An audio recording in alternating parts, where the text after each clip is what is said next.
hysterical. You got me on that one. Okay, so we're going to pull some folks onto the screen here. We're going to bring in first up my co-host, Mari DeGrazia. Hello. How are Hey, you? it's good to see you. Good to see you too. For anyone who's not aware, and if you're not, shame on you, Mari is one of our instructors at SANS for Forensics 500 and a number of other courses. And she and I go, I guess I would say we go back now. It's been a number of years. I think we do get to count it as that. If it's, I think over 3 years, right? You say we go back. Yeah, I at think that least, works. for sure. So, Mari, how you doing? What's your primary number one prediction for 2024 in ransomware? What do you think? Okay, I know it sounds cliche, but this is something near and dear to my heart because it's also a side project I like to work with a lot is generative AI, right? I've been working with local language models, building them in my spare time and kind of seeing the power that they can really harness. I mean, not only are they fun to use, but you can train them on individual data sets, you can give them personality. And I think we're really going to see these starting to be leveraged. You know, I use AI to help me generate code. So now we are, lowering that barrier for threat actors having technical capabilities. We're going to see them use this to craft really good phishing emails.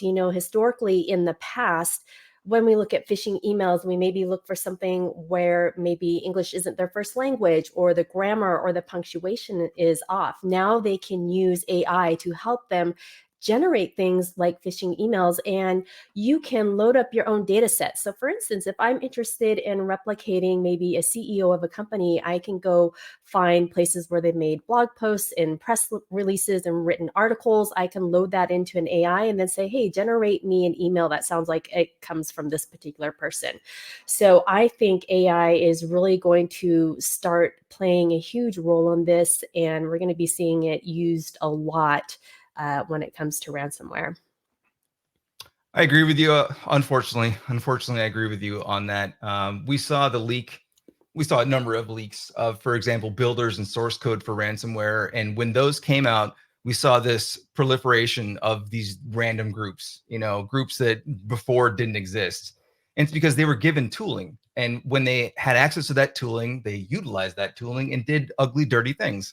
And AI is just this massive tool set that's going to lead to some wonky stuff. And I hope everyone's prepared for that. Absolutely. Oh, okay, we're going to bring our special guest onto the screen now. Everyone, please welcome Ann Pham, aka Russian Panda or Ann Pham 17. Ann, how you doing today? Oh, I think you're muted. Oops. Sorry. Hi, everyone. Hi, Ryan. Hi, Mari. How are you guys doing today? We are good. Our weather is not super hot, like I said at the beginning of the show, and I think that I'm hyper focused on that. I love the rain. I love just not being in freezing temperatures also. For anyone who's not introduced yet to Ann, she goes by Russian Panda and has a website, russianpanda.com. She is a threat researcher with Easentire, and I have been following her work for a number of years now. She does some amazing blog articles. She does a lot of documentation of her reverse engineering, and that's why it's near and dear to my heart as a former Forensics 610 instructor. Just extremely excited to have you on the show. So thank you for coming. Thank you so much for having me. Let's pop up the question of the week and see what kind of word cloud we've got generated here. So, oh, look at that. DMARC actually has a pretty big lead on this. I don't see DMARC implemented a whole lot within organizations. So I'm actually glad to see that because a lot of folks don't require it. They might implement it and there might be something in the headers, but we don't see it used a whole lot. Let's see. Deception is in here. Mari, what do you think about deception? Have you seen it work well leading up to 2024?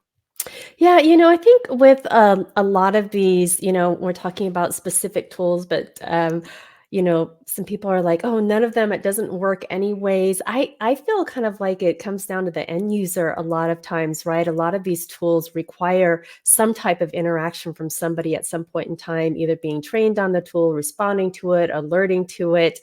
The tabletop test somebody mentioned here, a lot of times when we work cases, you think that you have a plan, and then when things go south, following that plan is totally kind of falls apart sometimes, or the one person that you rely on is on vacation, right? And not sure what the steps are next. So I'm loving a lot of these comments that are popping up. They're making me chuckle a little bit. A lot of this is focused on the end user. Quite a bit of it, actually, including just anti-phishing. I don't know if anyone else sees the word scissors on the screen. I assume that means just cut the cable, like just cut it. Like that's how you prevent these things. So another one that's prominent on here is EDR, MDR, XDR is on here. For anyone not aware, EDR is endpoint detection and response. And working as a consultant and coming into an organization, if they don't have EDR within the environment, our visibility is just so darn limited. And you've done a number of quite a bit of research. Oops, got some echo there going. We'll fix that. With malware. And are you seeing in some of the stealers you've been looking at, some of the malware you've been looking at, some like anti-EDR, XDR stuff? I saw that in one of your articles recently. Oh, yes, definitely. So some of the stealers do brag about having EDR bypass, but it's usually it's not how it works. They usually like have these features in their stealers embedded, like to pump the file size. It just bypasses the AV, but it does not fully bypass the EDR. Unfortunately, stealers can be fast enough to like infiltrate your and exfiltrate your data that by the time like EDR jumps on the host, the threat actors might partially get the logs, right? It might not be your it might not be your browsing data, but it might be your the sensitive files that they exfiltrate. So it's pretty quick of doing the job, and sometimes unfortunately like EDR does not catch that. So yeah, but do not believe all the stealers that says we like bypass the EDR. Maybe AVs, but definitely not EDRs. At least Windows Defender real-time protection. We see that disabled in every single case, just about.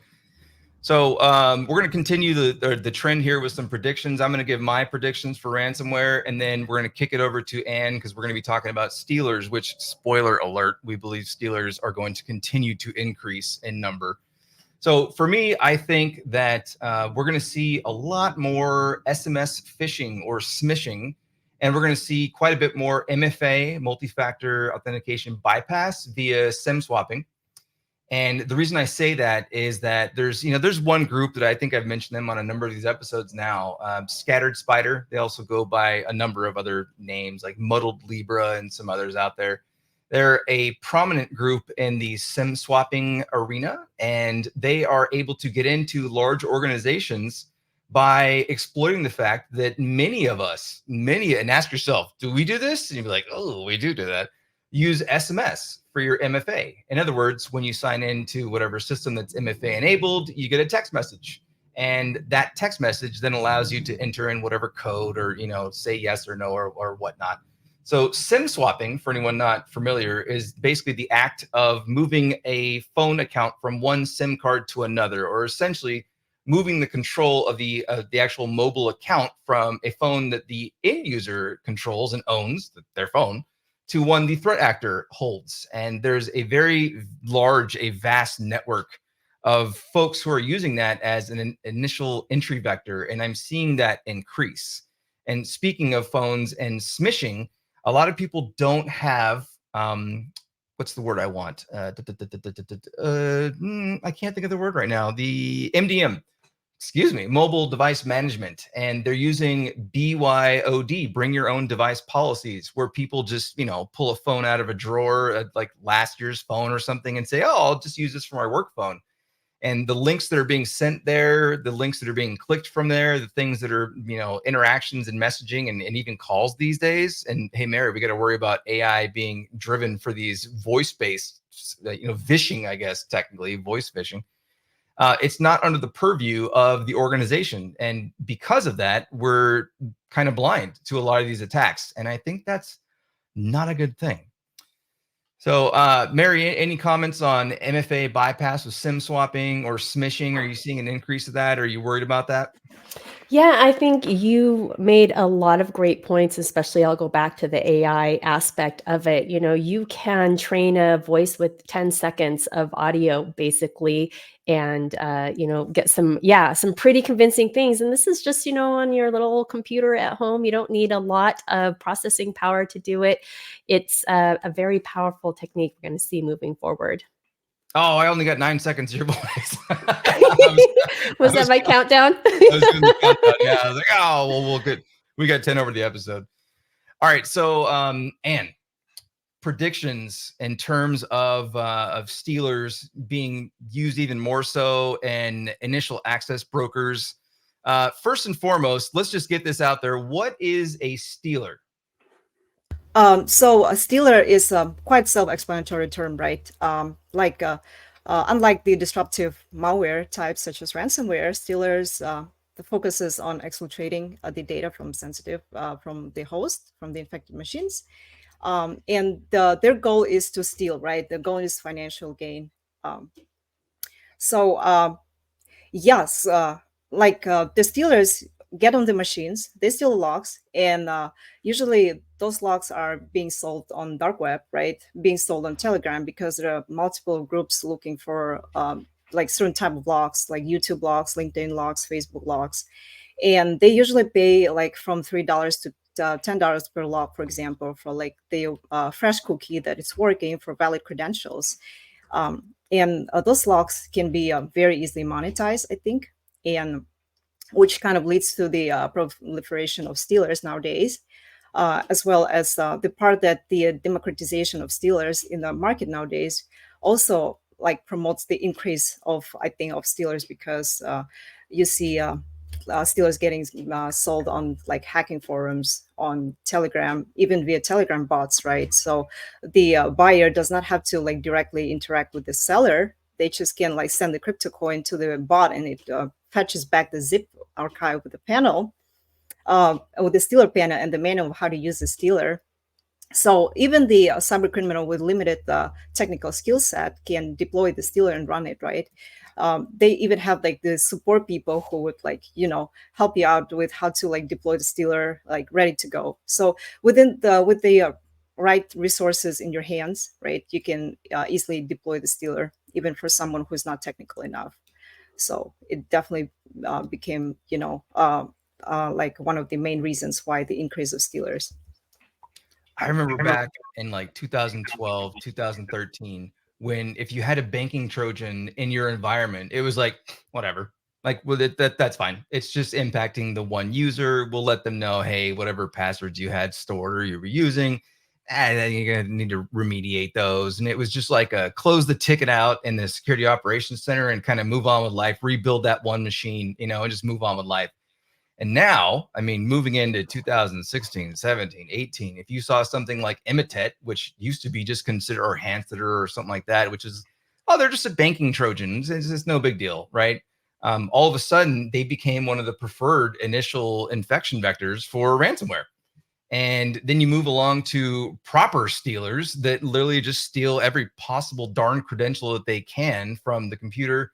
I think one important point to make is that please, please, please, please, please don't allow you yourself or your users to store passwords in your browsers, like directly in your browser. When, you know, Chrome or Firefox just says, hey, do you want to store that password? And you're like, yeah, like, no, don't do that. Because there's a lot of malware out there that will just rip that off so easily. And not even malware, just system utilities. Nearsoft has been out since the early 2000s, or maybe even before that, maybe in the 90s, I don't know. And it just easily retrieves those passwords. But stealers are specially formulated to steal that data. And we're seeing a lot more of them. Mary, do you have experience with stealers? You've seen a lot of organizations fall victim to them? Yeah, and I think that's one of and just like you said, I remember when we first started doing these investigations, when we would come across that, that wasn't what we were really looking for, right? We were looking for the threat actor moving laterally within the environment, detonating the ransomware. And when we saw that more the commodity malware, if you will, like the stealers, it was like, oh, well, we'll just have to let that employee know that their banking account information was compromised. And now it's just been a total shift to being really valuable data and mechanisms that the threat actors are using. They'll pull those browser passwords and they'll log into online resources that the company uses. I think there was a mention of Confluence earlier. So I've seen them, pull those passwords, get into something like Confluence, and then there they find all the documentation for the client, all the network passwords and all the repositories and everything that belong there. One question I did have for Anne, you mentioned that these are for sale on the dark web.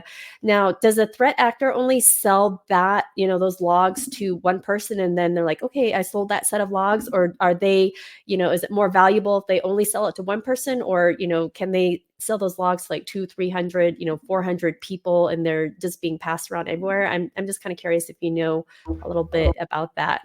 That's a very good question, Mary. Thank you for asking. So we live in the generation like we cannot trust anyone, right? And especially the threat actors. That's why it led to the threat actor developing their own stealers because they don't trust the other stealer developers. And I've seen quite a lot of times when like the stealers have the backdoor installed. So whenever the buyer receives the logs, the stealer developer would get the logs as well, which means they might as well sell it to someone else, and into multiple hands. So it can just not, they tell you that you like it's unique logs, you only receive it and they don't have access to the panels, but it's actually not true because the stealer developers have the full access to the panel and they see all your logs. So they might as well also monetize that. Speaking of the passwords that show up in the logs, we have a question in the chat, and there's a number of questions. We need to get to some of these, and one of them is, what is Plan B if they can't store in their browser? As in, there it is on screen. I like that. If the user can't store in the browser, what is the preferred methodology? And so, who wants to grab that one? I'll take that. There are a couple different ways you can do that. So there are various programs out there that you can use, although some of them have browser plugins, something like LastPass or 1Password. Using something like that that's not tied to the actual browser. Like you mentioned some Nearsoft tools earlier, it's very trivial to dump out all your passwords from browsers. So when you use a third-party program like that to do it, another thing you can do too is you can, use an app on your phone, let's say, and, actually kind of go old school, look at the app on your phone. And then when you're in your browser, you type it in your browser. So it's not even kind of in the same playground as those two type of things. Or, you can go old school. You can write it down on a piece of paper too, if you want to be really safe, right? There are a couple of passwords where I actually tend to do that, to keep it written down, because then, someone has to have physical access to my house and my notepad in order to see those. So that might be your plan C right there. There's a number of, I guess I'll say malware families out there that attempt to attack password managers themselves. So there is that general concern when you store them in the cloud, especially. There's also, for example, just some open source ones on GitHub that allow you to store it privately, not in the cloud. And those are some of the ones that I tend to prefer. Of course, when you're moving from computer to computer to device, and you're sitting there like, oh, it's on that computer over there, then you get that issue. But let me see. I'm going to grab another question from the chat. Here's a good one. Do malware stealers need a vulnerability to work, or just the user to trust add it to the computer, or both? So, Anne, you want to field that? Do they need some type of vulnerability, or how are these essentially, working? So speaking of how efficient the stealers are, right? We've seen a lot of clients are getting infected with stealers, and usually the initial access is drive-by downloads. So the threat actors just exploit human errors, right? It's very efficient. You might like you might cannot imagine that. But for example, Bob just got a new laptop, right? He decides, like, he's late on a meeting and he decides to install the Zoom. He Googles the Zoom installer, search for it, and what is the first link, right? It's Google Ads. And you would not spend time, like, the second thought of like going to another link, and just, you click on the first one. And yeah, usually they're very efficient because the threat actors reproduces the page to look exactly like the Zoom installer or any other kind of installers. So the non-technical user or less technical user would just, run the bundled malicious file that has a stealer in it, and it gives you a decoy installer. So you install the Zoom, for example, and you see, oh, like I just downloaded legitimate software and it's installing Zoom, but in the background, the stealer is making connections to Russia or anywhere else, right? So yeah, usually they use a lot of social engineering tactics rather than vulnerabilities. And I just wanted to hit on something you said there.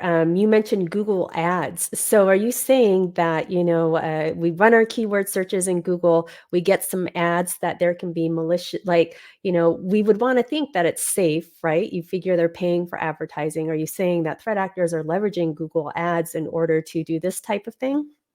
Yes, they actually do. It's as sad as it sounds like, right? Because usually, you might think like Google Ads is totally legitimate service, but it's been abused by a lot of threat actors, and you can see in the headlines nowadays, like malvertising, drive-by downloads, delivering dark game malware, pick-a-bot malware, all kind of malware. So it's very efficient. It's proven to be very efficient, and like I mentioned before, we've seen a lot of clients are getting infected through mostly like drive-by downloads, and that's like probably the first thing that we're looking for, right? Like where did they go to, like their browsing data, like what website they visited, so that triggered the malware. That's As a threat hunter, I hunt through networks. That's what I do basically now on a day-to-day basis. And on a recent case, I was looking for things that were running out of app data, basically the app data folder. So for anyone not familiar, it's going to be the C drive, the user directory, app data, and then typically roaming, which is part of the roaming profile. Excuse me. I'm not sure what the other word was.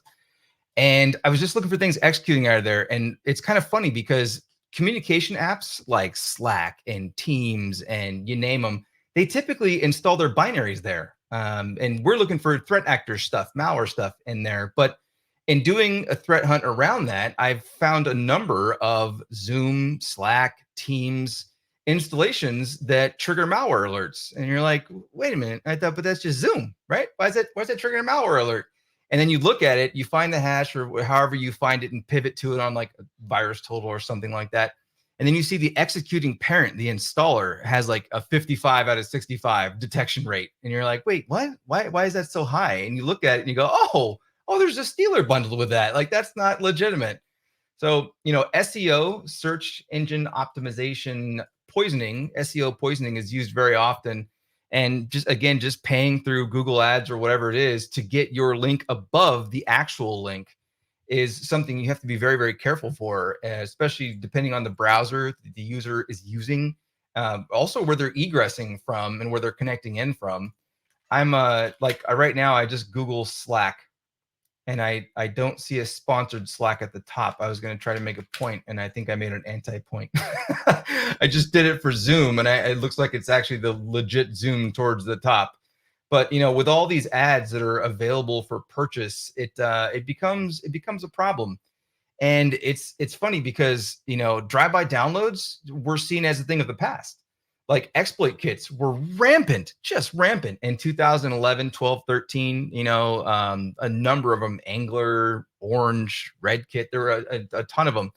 And that seemed to have gone away. And then now, not gone away fully, but mostly gone away. But then now you still have the worry that you simply run a Google search for what you need or what you want to install, and it comes with something wrapped up with it. And no good. And this is where I hate to push the point again, but with AI, there's been some recent articles that have came out that now with AI, search engines are getting less effective in the results that they're giving us just because of the ability for people to manipulate the system by using AI to generate content.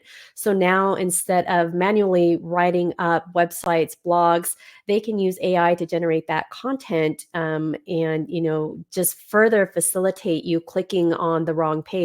Google used to be really good at giving us what we wanted in the first 10 hits, but now with AI generating content for threat actors and malicious actors, getting higher up in those search results is much easier for them to do because they can just say, hey, generate me a blog post about blah blah blah, or a web page about blah blah blah. It churns it out for them, and they're off and running with some really what we would consider high level content that's been generated from an AI. Every time you talk about AI, you worry me, Mary. You should be worried. I mean, it's one of these tools that's going to be, I think, really exciting for all the things that we can do with it. But, as we know, what can be used for good can also be used for bad. So I think this is going to be an issue moving forward for sure. So let's put a bit of practicality into some of this. And what are some of the stealers that you've analyzed recently? And again, who are not aware, RussianPanda.com, and we'll get the link on the screen. It's their site. Just some fantastic low-level reverse engineering. There it is. Check that out. But go ahead and tell us, what are some of the ones you've seen recently, and what are some of the trends in them, or whatever you want to speak to. Of course. So the reason one I analyzed was Atomic Stealer, because I grew up using Windows system, and like with people working from home nowadays and bring your own device, people are switching to macOS devices, and I was very interested to analyze the Atomic Stealer because to see like how differently stealers operate on Windows and macOS devices is pretty interesting. Because for the Windows, right, the stealers gets on your machine, and it can easily grab your web data, like file, logins file from like browsing folder, and then decrypt it on the server. Whereas on macOS, the stealer would need to like social engineer you for you to input your macOS password first to get the access to the keychain file where most of your passwords are stored, right? So it was interesting to see like a pop-up prompt window, like please enter your password, like to install this file, for example. And some people like would install, like would input their passwords, and then the stealer grabs the passwords, and it escalates the privileges and get access to the keychain file. Another piece of stealer I also looked at is Meta Stealer. It's a copycat version of Redline. That's why when you run the Meta Stealer on the sandboxes such as Triage, AnyRun, and Joe Sandbox, right? You see the attribute to Redline, but it's actually Meta Stealer.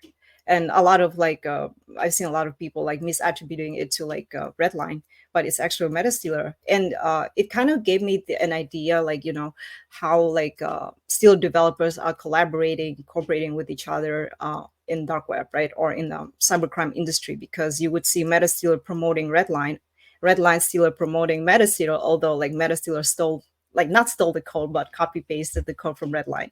So they're working together, and I'm pretty sure that a Meta Stealer gives some percentage of their profit to Redline developer, for example, because they're using their code, right? Yeah, so that's was definitely interesting to see. And you probably have heard about the cookie refresher thing in Google. Once you fetch the API to the Google server, right, and they give you the fresh cookies for the machine. So once you get the decrypted token, right, for the web data file of the infected machine, you can grab that token, send it to via the API to the Google server, and it gives you the fresh cookies, so it never expires. So it means that the attackers will also always have the access to the users' Google accounts, right? And still adopted that. Stealer adopted that one after another. It's kind of became a competition between the stealers, you'd say, because once one stealer had this feature, the other stealer I want to have this feature too, So they started implementing that. So that was pretty interesting to see. You can see how competitive the stealer market is actually. So that's also another point to bring about the proliferation of stealers, how they compete between each other, right? like for example, like Rice Pro stealer that recently appeared.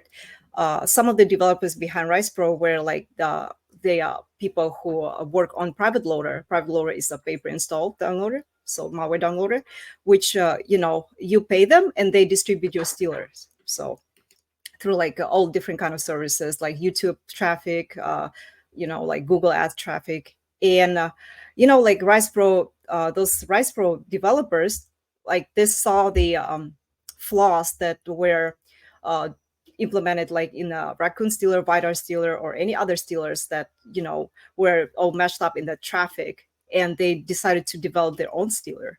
Like we try to be better than any other stealers, so we're gonna make our own. And they advertise it as like our stealer is like better than the other ones because we've seen mistakes from all the other stealers based on our like private loader service that we provided. So that's that's pretty interesting to see that competition going on. Sorry, I went on a rant here. No, that's what we want. That's fantastic. I think we would be remiss not to mention initial access brokers or IABs. So for anyone who's not familiar, there's a sector, I guess, of the threat actor genre, whatever word I want to use there, that they specifically try to get into networks. And there's a link on the screen there, right there, a shortened link. It's for528.com/IAB. And there's just a wonderful, and I mean, fantastic graphic or image that you can check out there. It's pretty large. You'll have to like zoom in and scroll around. And it essentially just shows you the IAB landscape and essentially how they do their thing. So many ransomware actors are purchasing access to their victim environments via these IABs. So the initial access brokers, that's what they do. They get in and then they broker that access to others. They say, hey, what do you want to get into? I have a number of environments. Do you want to get in via the VPN or RDP or whatever it might be? And then they sell that. And then that access oftentimes is facilitated through stealers and stealer logs. For anyone wondering, as Anne was talking about the logs, when you go into some of these darknet marketplaces, which is just connecting to a Tor circuit, typically via the Tor browser, right? And then just going to one of the forums. When you go to some of those and you look at some of the stealer logs that they have for sale, they will often sell them from the individual victims, as in like they won't sell this big massive list of stolen log that they call them stealer logs, but it's just basically, like a web address, a username, and a password. And just a list of them, down the line, basically. They sell them individually, and you'll see in there sometimes it'll be like VPN.company name, and you're like, ooh, wait a minute, that's not good. And other times you'll see just like, oh, it's just their medical provider, or you'll see social media sites, or what have you. And these IABs are utilizing stealers, and it's actually in the image if you go check it out at the /IAB site. And are you seeing an increase in IAB activity related to stealers? Do you think there's more people that are outside the IAB landscape who are getting their hands on them? What are your thoughts on that? Definitely, the good point you brought up about like a market selling the logs, right?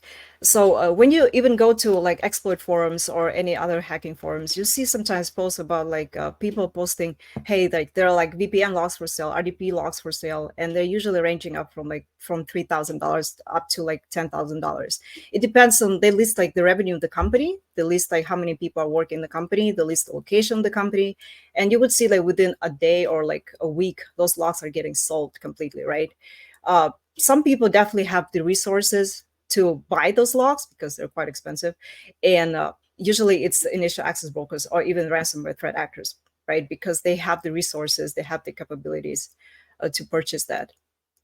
Definitely, like, for example, you go on the Russian market, you see like tons of logs are getting sold, and you can always like, it's like search for specific logs that you want.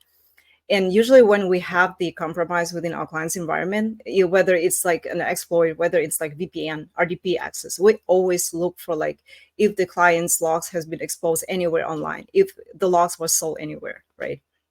So you probably have heard about the Lapsus case with Uber breach in 2022. And actually, Group IB did some research on it, right? By looking at the screenshots they took, they saw like the zip files that have like the specific markers, and they look into those markers. Like, for example, 1234 like /.zip, right?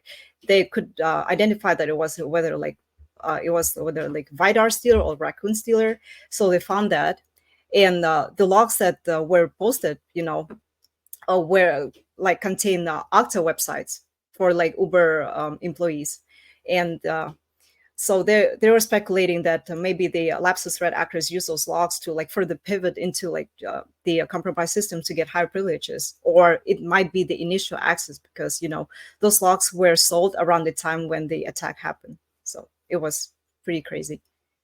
That's extremely interesting. Speaking of interesting, this episode has been very interesting. There are a ton of questions that I'll have to field some of those bad boys outside of the episode. We're coming to a conclusion of our feature segment. So, Anne, do you have anything you'd like folks to check out? Do you have anything coming up that you're really excited about? Do you want folks to contact you in any certain way? Like, what do you have as your final thoughts here? I just want to say, try to regularly educate the users, do the users trainings, because we actually really need to rely on users not to get infected with the stealers, because it's always good to to prevent rather than remediate. So that's the advice I want to give to like people or working in industries. User awareness training is very important. And just follow me on Twitter. I've been trying to like have some free time to work on my research, like my personal blog. So I'll be definitely posting more malware analysis content, especially like working on loaders, because nowadays we've been seeing a lot of like loaders, getting published. Like they're getting really popular. So I'll be working on that. Oh, good. I'm looking forward to that. It was awesome having you on. Mary, do you have anything you want to leave with? CactusCon. We got to mention CactusCon, right? Yeah, that's what I'm going to be up to in February, teaching over in Amsterdam. And then right from there, I'm headed to CactusCon to talk, a great free conference to go to in the industry. So that's on my plate the next month or so. Awesome. I love that. For folks who are unaware, Mary and I met through CactusCon many years ago. I ran it for 3 years. I no longer do. It was too much. I had to back off. So it's near and dear to our hearts. It's right there on the screen, cactuscon.com. Check that out. All right. Thank both of you, Mary, of course, for co-hosting with me as usual. And Anne, it was a fantastic episode. Thank you so much for hanging out. Thank you for having me, guys. Have a wonderful day.